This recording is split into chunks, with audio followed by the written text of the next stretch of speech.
자, 오늘 우리 본문은 우리가 잘 아는 내용입니다. 너무 잘 아는 이야기죠.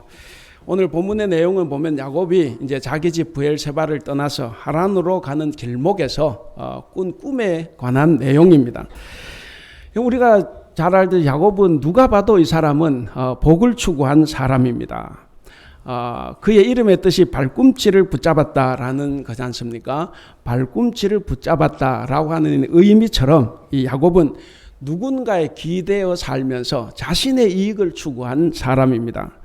태어날 때는 형의 발꿈치를 잡고 태어났어요. 태어나서는 형의 그 배고픔을 이용해서 팥죽을 가지고 장자의 명분을 강탈을 했습니다. 그리고 아버지가 죽기 직전에 아버지를 속여서 장자권을 가로챘습니다. 그리고 외삼촌 라반의 집에 가서는 외삼촌인 라반 혹은 장인 어른이죠. 이 장인을 또 속여서 자기의 재산을 늘려갔습니다. 그러니까 오늘 이 본문에서 야곱은 이제 쫓기듯이 어쨌든 이제 자기의 집을 떠나서 나그네 길에 오르는 내용입니다.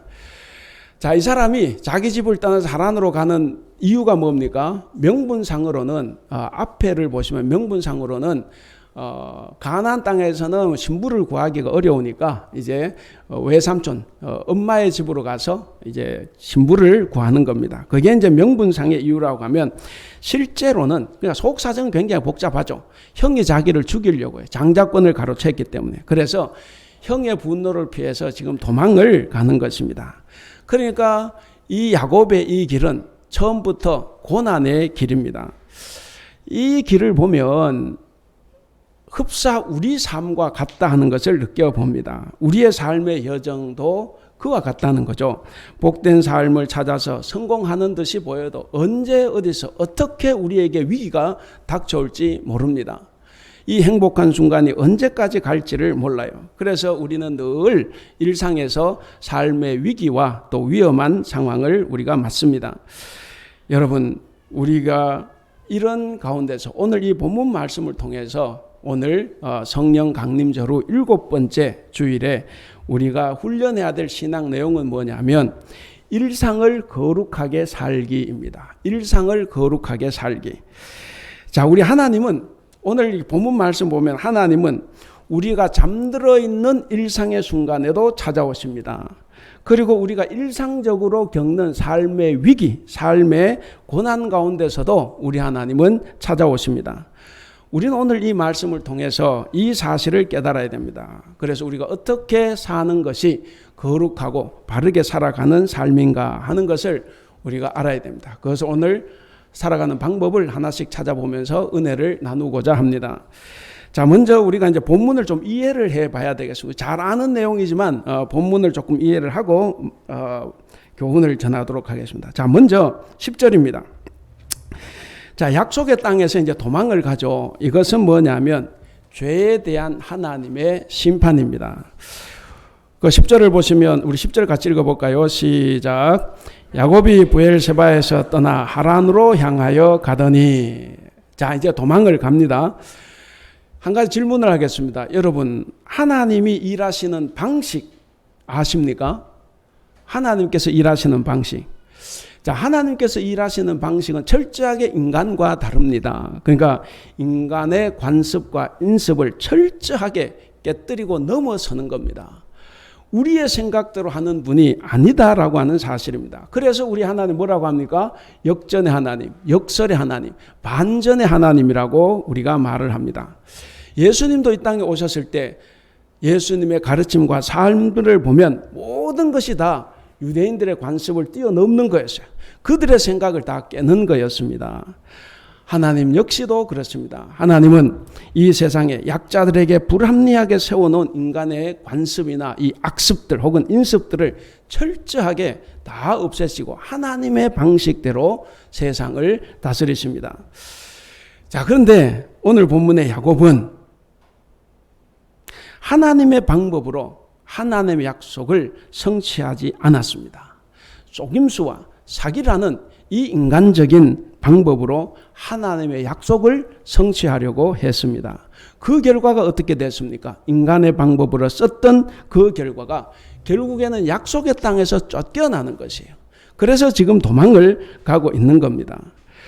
원래 하나님은 약속의 땅으로 아브라함을 불러들인 이후로 약속의 땅 가나안을 떠나지 못하게 했습니다. 만약에 약속의 땅을 떠났다고 하면 그것은 죄예요. 혹은 죄에 대한 하나님의 심판으로 그 땅에서 쫓겨나는 것입니다. 예를 들면 아브라함, 우리 창세기 12장이나 20장에 보거나 혹은 이삭, 앞장 26장을 보면 이들이 잠시 가나안 땅을 떠났어요. 왜 떠났습니까? 기근을 피해서, 먹고 살기 위해서 이집트 땅으로도 갔고 옆에 그랄 땅으로도 갔습니다. 자, 굶주림을 해결하기 위해서 그 땅에 갔는데 그 땅에 가서 무슨 일을 겪었습니까? 자기 아내를 누이로 속여서 살고자 하는 더 큰 환난을 당했습니다. 여러분, 살기 위해서 약속의 땅을 떠나지만 오히려 더 큰 어려움을 당했다 하는 거죠.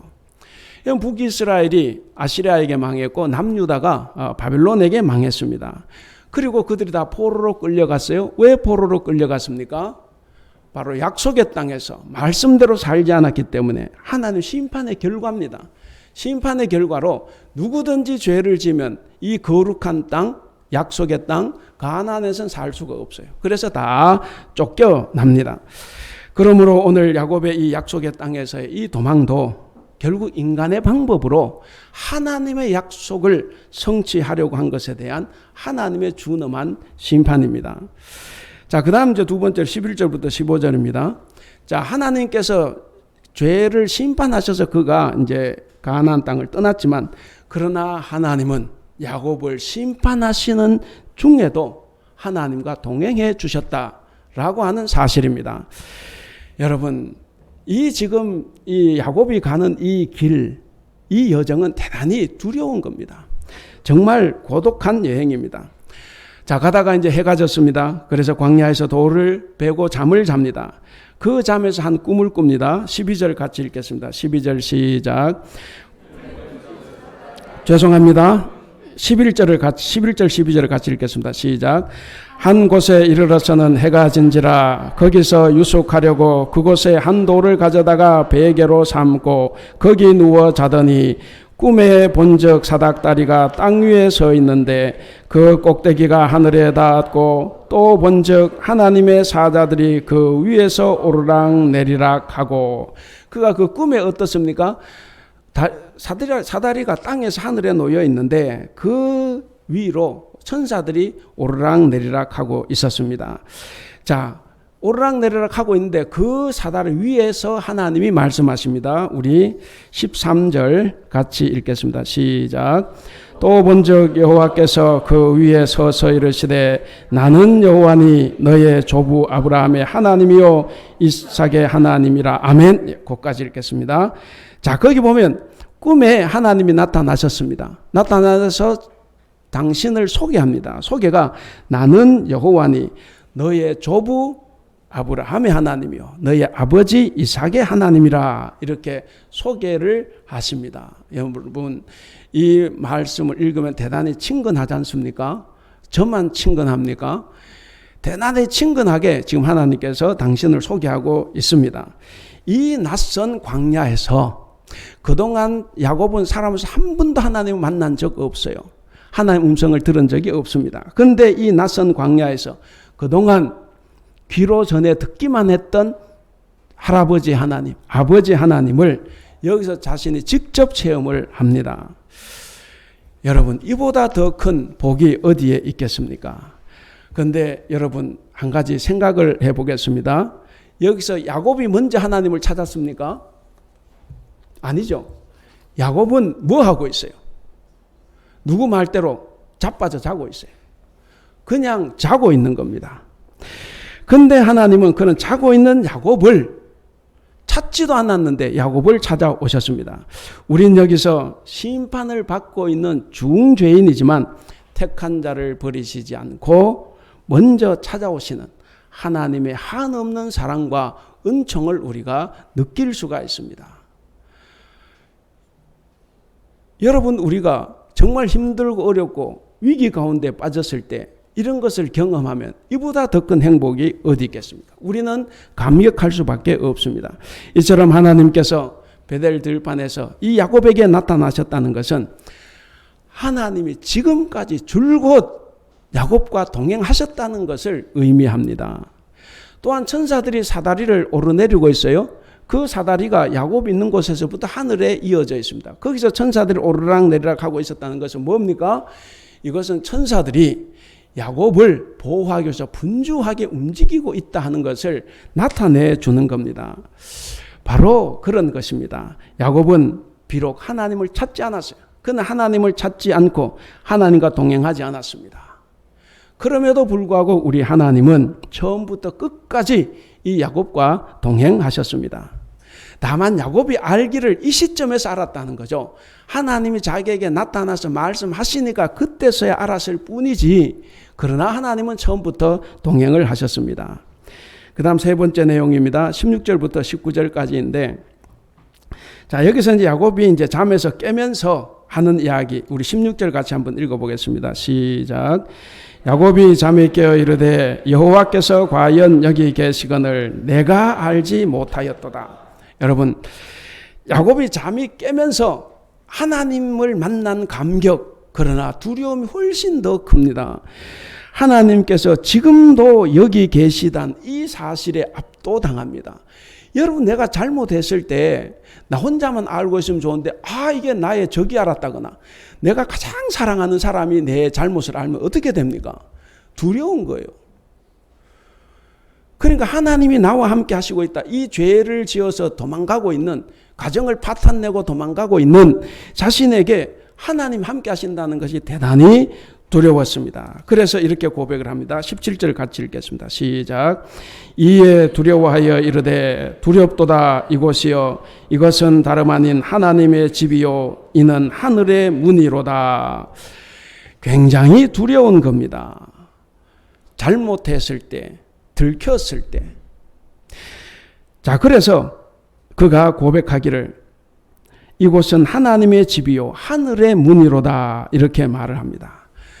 고독 가운데, 두려움 가운데 누워 있었던 그곳이 바로 성소가 되었다. 성소였다. 하나님이 계신 집이었다는 것을 깨달은 것입니다. 그는 생전 처음으로 아버지의 집을 떠났습니다. 늘 어머니 곁에만 있다가 아버지의 집을 떠났고 생전 처음으로 혼자 떠난 길에 광야에서 지금 잠을 자고 있습니다. 다시 한번 묻겠습니다. 여러분, 하나님은 언제 야곱을 찾아오셨습니까? 바로 광야에서 고독에 빠져서 가장 두려워할 때, 위기에 빠졌을 때 하나님께서 찾아오셨습니다. 여기서 우리는 이 평범했던 일상의 장소였던 19절 끝에 보면 루스, 이 루스에서 야곱이 하나님을 만났습니다. 그래서 평범했던 이 루스가 아주 특별한 장소가 되었습니다. 우리는 이 사실에 주목을 해야 됩니다. 우리 18절 19절 한번 같이 읽어볼까요? 시작. 야곱이 아침에 일찍이 일어나 베개로 삼았던 돌을 가져다가 기둥으로 세우고 그 위에 기름을 붓고 그곳 이름을 베델이라 하였더라. 이 성의 옛 이름은 루스더라. 여러분, 이 루스가 특별한 장소 베델이 되었다는 것은 뭐냐면, 사람이 새롭게 거듭나려고 하면 반드시 광야의 시간이 필요하다라고 하는 것을 우리에게 알려줍니다. 광야의 시간은 이스라엘에게도 필요했어요. 그래서 40년 동안 광야를 돌아다녔습니다. 광야는 예수님께도 필요했습니다. 그래서 예수님도 40일 동안 광야에서 금식하셨습니다. 왜냐하면 이 광야의 시간은 자기를 비우고 오직 하나님을 채우는 시간이기 때문에 그렇습니다. 내 모든 잡생각, 하나님으로부터 떠나 있었던 모든 생각을 다 없애고 하나님을 내 안에 채우는 시간이기 때문에 광야의 시간은 그 누구에게도 필요합니다. 그러므로 사랑하는 성도 여러분, 저와 여러분은 또한 하나님께 더 가까이 가기 위해서 반드시 광야의 시간이 필요한 것입니다. 성공과 출세를 위해서 온통 정신없이 달려오는 이 세상에서는 기도하고 예배하고 하나님의 말씀 읽고 묵상하고 그리고 그 말씀대로 살아가는 것이 매우 어리석게 보일 수도 있습니다. 다 돈 벌고 난 다음에 부자 되고 난 뭔가 성공하고 난 다음에 잘 섬기면 되지 하고 가는 이 세상에서 처음부터 달리 사는 것은 매우 어리석어 보입니다. 여러분, 그러나 그 일이 바로 광야의 시간을 사는 일이라는 것을 생각해야 됩니다. 그 어려움 속에서도 매우 어리석어 보여도 우리가 그 일을 하는 것은 바로 우리에게 광야의 시간이 필요하기 때문입니다.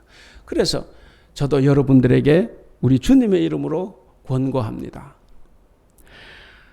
하나님께 더 가까이 가기 위해서 광야의 시간을 가지시기 바랍니다. 그리고 절대로 이 일을 소홀히 여기지 않기를 바랍니다. 자, 그렇다면 우리가 어떻게 살아야 일상의 삶을 깨끗하고 정직하고 거룩하게 살아갈 수 있을까? 4가지로 살펴보겠습니다. 자, 먼저는 우리는 은혜 받을 자격이 없는 사람이다라고 하는 사실을 우리는 꼭 기억해야 합니다. 우리는 이 야곱의 이야기를 읽을 때마다 의구심이 들어요. 그럼 그렇지 않습니까? 이거 읽는데 의구심이 안 들면 성경 잘 못 읽는 거죠.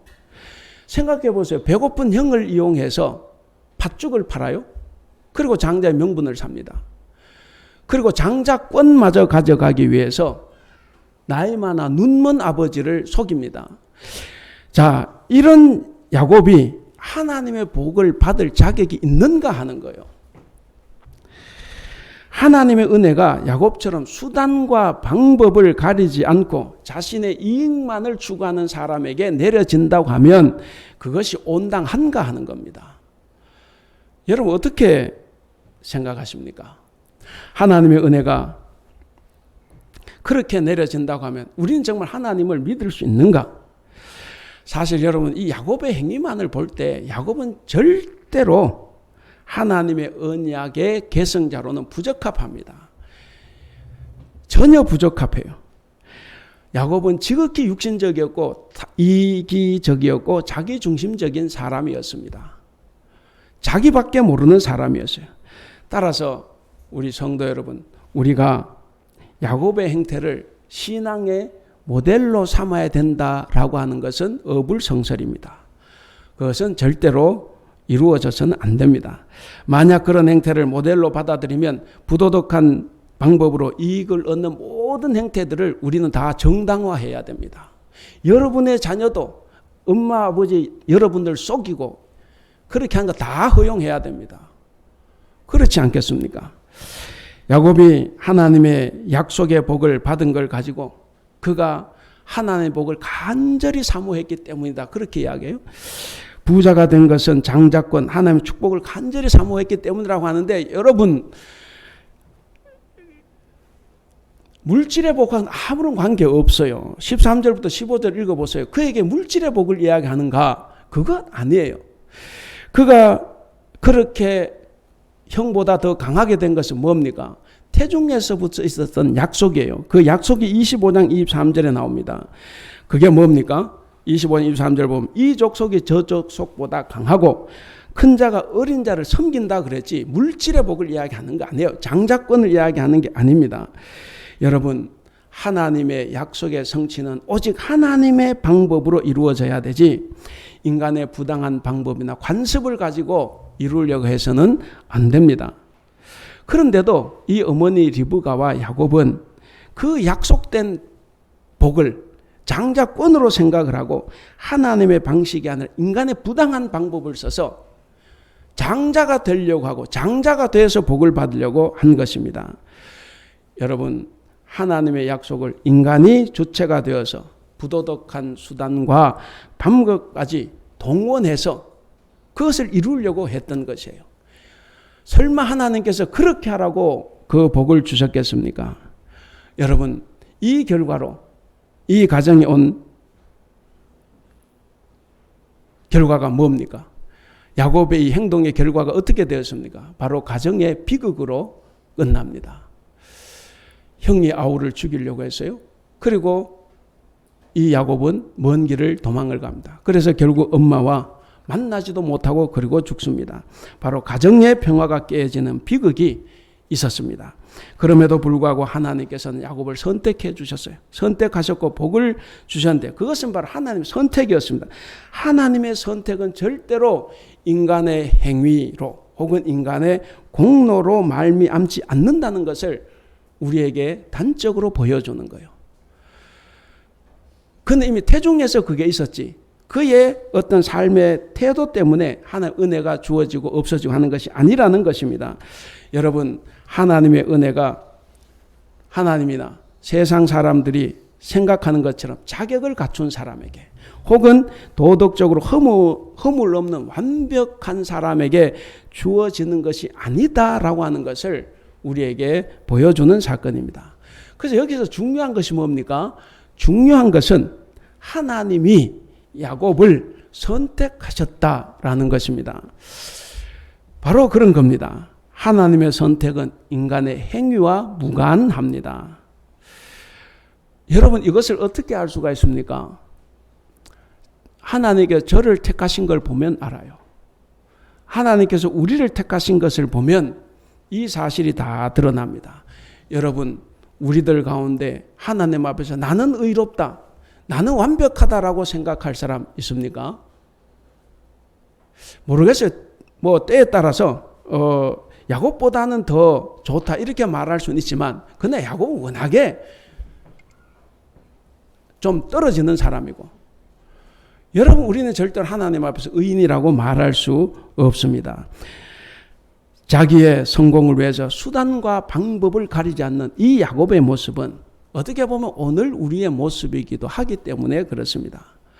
사실 살면서 하나님의 인정을 받을 만큼 우리가 의를 행할 수 있겠습니까? 사람은 누구나 다 죄로 오염이 되고 타락이 되어 있습니다. 그래서 스스로 어떠한 의로운 일도 할 수 없는 것이 우리의 모습입니다. 그러므로 우리 하나님의 선택은 오직 하나님의 주권과 은혜로만 가능한 것입니다. 그러므로 우리는 죄인들 가운데서 특별히 우리를 선택하시고 당신의 언약 백성으로 삼아주신 이 하나님의 은혜에 대해서 늘 감사하고 찬송할 뿐입니다. 아울러 우리는 우리의 선택이 우리의 행위로 말미암지 않았다는 것을 우리는 반드시 알아야만 합니다. 그래야만 우리 자신의 행위를 자랑하지 않습니다. 우리가 하나님 앞에서나 사람 앞에서 교만하게 행하지 않습니다. 우리는 겸손하게 살아갈 수 있습니다. 그래서 우리는 늘 생각을 해야 됩니다. 하나님께서 나를 선택해 주신 것은 나의 의로운 행위 때문이 아니다라고 하는 사실을. 두 번째 교훈은 하나님은 위기 상황에서 우리를 만나주시는 분이라는 것을 우리는 기억해야 합니다. 베델의 꿈 이야기는 뭐겠습니까? 오늘 이 베델의 꿈 이야기는 우리가 삶에 지쳐있는 순간에도 그리고 구해야 하는 상황에서 구할 줄도 모르는 이런 상황에 있는 우리들을 하나님은 여전히 주목하시고 일을 하고 계신다라고 하는 사실을 말해 줍니다. 여러분, 앞에서도 말씀드린 것처럼 야곱이 하나님을 만난 상황은 어떤 상황이었습니까? 그가 매우 힘든 상황, 위기에 빠져 있을 때입니다. 야곱은 가족을 속이고 가정의 평화를 다 깼습니다. 그 가정의 평화를 깨버린 죄로 이제 형을 피해서 홀로 그 먼 길을 도망을 갑니다. 적어도 한 달 이상 걸어가야 당도하는 그 동네로 그가 가고 있는 중입니다. 가는 도중에 그 누구도 자신을 보호해 줄 사람이 없습니다.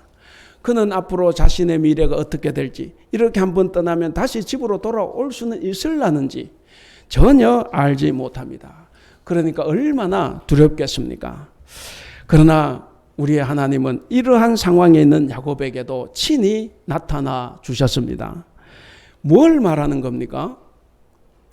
이런 상황에서도 하나님 나타나셨다. 바로 하나님은 삶의 위기에 처했을 때 새로운 희망으로 찾아오셔서 우리의 미래가 되어주신다 하는 것입니다. 여러분, 우리 하나님은 절망 가운데 있는 인간을 찾아오셔서 함께 하시고 그 삶을 지탱해 주십니다. 따라서 우리가 겪는 삶의 위기는 하나님을 만날 수 있는 기회입니다. 그리고 우리의 삶의 위기는 하나님을 마지막으로 붙잡을 수 있는 희망이다 라고 하는 것입니다. 여러분, 만약에 여러분이 지금 위기에 처해 있다고 하면 하나님께서 여러분들과 함께 하십니다. 여러분들이 하나님을 신뢰하고 계신다면 하나님께서는 여러분들께 하신 약속을 이루어 주실 것입니다. 그러므로 현재 우리가 죄 중에 있든 아니든 역경에 처했든 아니든 언제 어디든 어느 순간이나 어떤 상황에서도 우리가 하나님의 은혜를 입을 수 있다는 이 희망을 여러분 가지시기를 바랍니다. 그리고 낙심치 않기를 바랍니다. 세 번째는 하나님은 택한 백성들과 늘 동행해 주시는 분이다 라고 하는 사실을 기억해야 합니다. 여러분, 잠에 빠져 있어요. 잠에 빠져 있는 이 야곱을 하나님이 찾아오셨습니다. 찾아오셔서 먼저 조상에게 하셨던 약속을 다시 한번 해주십니다. 우리 14절 같이 읽겠습니다. 시작. 내 자손이 땅에 티끌같이 되어 내가 서쪽과 동쪽과 북쪽과 남쪽으로 퍼져갈지며 땅의 모든 족속이 너와 내 자손으로 말미암아 복을 받으리라. 자, 아브라함 할아버지와 아버지에게 주셨던 약속을 그에게도 똑같이 해주십니다. 여러분, 야곱은 자기 혼자 복을 받으려고 했어요. 형과도 나누기 싫었습니다. 그것도 물질적인 복을 추구했어요. 그런데 하나님의 복은 전혀 다른 것이었습니다. 모든 사람이 너로 말미암아 받는 복이에요. 이건 충격적인 사실입니다. 야곱에게는. 여러분, 하나님은 택한 백성에 대해서는 그가 비록 하나님을 찾지 않고 하나님과 동행하지 않는다고 할지라도 그를 버리시지 않습니다. 그가 죽을 때까지 그가 어디로 가든지 하나님은 그와 함께 동행하시는, 지켜주시는 임마누엘 하나님이십니다. 우리 15절 같이 한번 읽어보겠습니다. 15절 시작. 내가 너와 함께해서 네가 어디로 가든지 너를 지키며 너를 이끌어 이 땅으로 돌아오게 할지라. 내가 네게 허락한 것을 다 이루기까지 너를 떠나지 아니하리라. 14절에서 조상에게 주신 약속을 다시 한번 말씀하셨고 15절에서는 이제 야곱에게 하시는 말씀입니다. 내가 너와 함께해서 네가 이 땅에 다시 안전하게 돌아올 때까지 너와 함께 하시겠다. 여러분, 이 말씀이 단지 야곱에게만 하신 약속이겠습니까? 그것은 아닙니다. 오늘 우리에게도 동일하게 주시는 하나님의 약속의 말씀입니다. 정녕 우리 하나님은 우리가 언제 어떤 상황에 처하든 우리가 하나님을 잠시 잊어버리고 있는 그 순간에도 우리와 함께 하셔서 우리를 보호하시고 우리를 인도해 주십니다. 사랑하는 성도 여러분, 비록 위험한 광야와 같은 인생길을 가고 있는 우리라고 해도 여러분 안심하십시오. 그리고 기뻐하십시오. 전능자 하나님이 여러분과 저와 우리와 함께 하십니다. 이제 마지막 네 번째입니다. 하나님은 우리의 일상의 삶 가운데서 우리를 만나주시는 분이라는 것을 기억해야 합니다. 여러분, 우리가 예상치 못한 어떤 특정한 순간에도 하나님은 우리와 함께 하신다라고 하는 사실이에요. 야곱은 자기가 하나님 자기와 함께 한다는 것 전혀 몰랐어요. 그것도 죄를 짓고 가는데 전혀 예상하지 못한 순간에 또 하나님 야곱과 함께 하셨습니다. 하나님이 꿈으로 나타나 야곱에게 축복해 주신 그 말씀. 그래서 그곳이 바로 베델이었습니다. 그래서 이 베델은 참으로 복된 곳입니다. 그러나 베델이 원래 베델이 아니었죠. 루스였습니다. 처음부터 이 베델이 거룩하고 특별한 장소가 아니었습니다. 그저 수많은 사람들이 지나다니는 그런 길에 불과한 그저 평범한 루스라는 동네였습니다.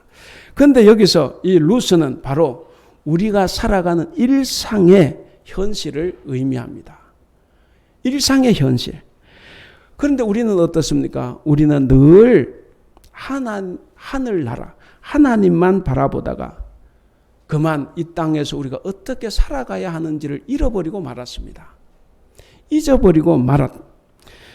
여러분, 하나님은 어디에 계십니까? 하나님 나라는 어디에 있습니까? 하나님은 교회에만 계십니까? 임마누엘 하나님을 고백하면서도 늘 우리와 어디서든 우리 함께 하시는 하나님이라는 것을 고백하면서도 왜 우리는 마치 타락해서 망해버린 이스라엘이 하나님을 예루살렘 성전에만 가둬놓은 것처럼 우리도 지금 여기에 하나님이 없는 것처럼 그렇게 살아가고 있느냐 하는 것입니다. 교회 안에서만 하나님이 우리를 다스리는 것이 아니라 여러분들의 가정에서 삶의 터전에서 하나님이 그 자리에 계신다라고 하는 것입니다. 사랑하는 성도 여러분, 여러분들이 발을 딛고 사는 그곳이 바로 하나님의 집이요 하늘의 문입니다. 그것이 바로 여러분들의 가정이고 여러분들의 일터고 직장입니다. 하나님의 집, 하늘의 문인 이 베델은 바로 우리의 일상 속에서 존재하고 있는 바로 평범한 장소들입니다. 따라서 우리는 이러한 평범한 일상의 장소에서 일어났던 일처럼 우리는 평범한 일상을 거룩하고 소중하게 여겨야 합니다. 오늘 이 예배 시간만 거룩하고 소중한 것이 아니라는 거예요. 그리스도인의 삶의 진짜 거룩은 일주일 동안 살아가는 삶의 현장에서 이루어집니다. 레위기에서 이렇게 말씀하셨습니다. 레위기 19장 2절을 보면 너희는 거룩하라. 나 너희 하나님 여호와가 거룩함이니라. 사랑하는 우리 성도 여러분, 평범한 일상 속에서 우리를 찾아오시는 우리의 하나님, 그 하나님을 만나실 수 있도록 일상에서 삶을 더 거룩하고 반듯하고 정직하게 살아갈 수 있기를 바랍니다. 이제 말씀을 맺겠습니다. 여러분, 일상에서 거룩하게 사는 방법이 뭐겠습니까? 일상을 거룩하게 살아가는 방법이 뭐겠습니까? 신앙은 지금 여기서, 지금 여기는 예배당이지만 여러분들이 세상 밖에 나가서 지금 여기서는 바로 그곳입니다. 신앙은 지금 여기서 사는 거예요. 지금 여기서 살지 못하는 신앙인은 신앙이 아닙니다. 여러분이 서 있는 곳, 여러분이 일하고 있는 그곳이 바로 루스이면서 동시에 베델입니다. 하나님께서 거주하시는 하나님의 집인 우리는 하나님의 집이 아닌 것처럼 그렇게 살고 있는 것은 아닌가 돌아봐야 됩니다. 또 하나님이 없는 것처럼 어디든 하나님 다 계신데 마치 하나님 없는 것처럼 살아가고 있는 것은 아닌가 우리를 한번 돌아봐야 합니다. 하나님의 집인 우리 마음의 온갖 잡것으로 세상의 욕심과 탐욕과 이기심과 편견을 가득 채우고 껍데기만 혹시 이 자리에 나와 있다고 하면 회개해야 합니다. 그리고 우리는 새로운 삶을 살겠다는 결단이 있어야 합니다. 우리는 지금 이 땅에 발을 딛고 살아가고 있습니다. 그러나 이것이 전부는 아닙니다. 이 땅에 발을 딛고 살아가지만 우리는 하늘을 향해 살아가고 있습니다. 바로 하늘나라를 지향하며 살아가고 있는 겁니다. 그래서 우리 신앙인에게는 땅과 하늘 모두가 다 소중한 것입니다. 여러분, 우리는 예수님과 함께 이 땅에 하나님 나라가 이루어지도록 기도하며 노력하며 살아가야 합니다. 땅과 하늘을 이분법적으로 나누어서 어느 것 하나만 강조한다고 하면 그것은 기독교가 아닙니다. 그것은 하나님의 말씀이 아니에요. 하늘만 거룩한 것이 아니라 땅과 하늘이 다 거룩한 겁니다. 그래서 땅과 하늘이 하나가 되고 일상의 삶과 신앙의 삶이 우리 안에서 하나가 되어야만 합니다. 그것이 바로 성숙한 신앙인이 되는 것입니다. 우리가 이 땅의 삶을 잘 사는 것이야말로 바로 하늘로 이어지는 사다리를 세우는 일과 같습니다. 여러분, 우리가 삶에서, 여러분 직장에서, 일터에서, 가정에서 이 삶을 잘 살면 여러분 그곳에서 사다리가 하늘로 이어지고 그리고 천사들이 그 위를 오르락내리락 하면서 우리들을 지켜주실 것입니다. 그리고 그 위에서 우리 하나님께서 우리를 찾아오셔서 야곱에게 주신 축복의 말씀을 우리에게도 해 주실 것입니다. 오늘 제목이 뭡니까? 제목 같이 읽겠습니다. 시작. 그리스도인 일상을 거룩하게 사는 사람. 사랑하는 우리 대북교회 성도 여러분, 성령 강림절 후 7번째 주간을 맞은 이번 한 주간에 우리가 일상을 거룩하게 살아감으로써 때로 감당하기 어려운 위기에서도 여러분들께 다가오시는 하나님을 볼 수 있고 만날 수 있기를 바랍니다. 그래서 그 위기를 이기며 약속의 복을 이루어가는 여러분들이 다 되시기를 주님의 이름으로 축원합니다. 기도하겠습니다. 사랑이 많으신 우리 하나님, 우리를 돌아보면 사도 바울의 고백처럼 죄인 중에 괴수라는 고백을 실감하며 살아갑니다. 그렇지만 우리를 하나님의 자녀로 삼아주셔서 귀한 소명을 주신 것 또한 감사합니다. 하나님께서 우리에게 주신 소명은 이 땅에서 하나님의 자녀답게 살아가는 거룩한 삶, 성화의 삶입니다. 그러나 우리는 우리에게 주어진 거룩한 일상을 잊고 살아갑니다. 마음의 눈을 뜨게 하셔서 우리 일상에 깃든 하나님의 거룩함을 보게 하시고 루스를 베델로 만들어가는 삶을 살아갈 수 있도록 주님 도와주시옵소서. 감사하며 우리 주님 예수님의 이름으로 기도하옵나이다. 아멘.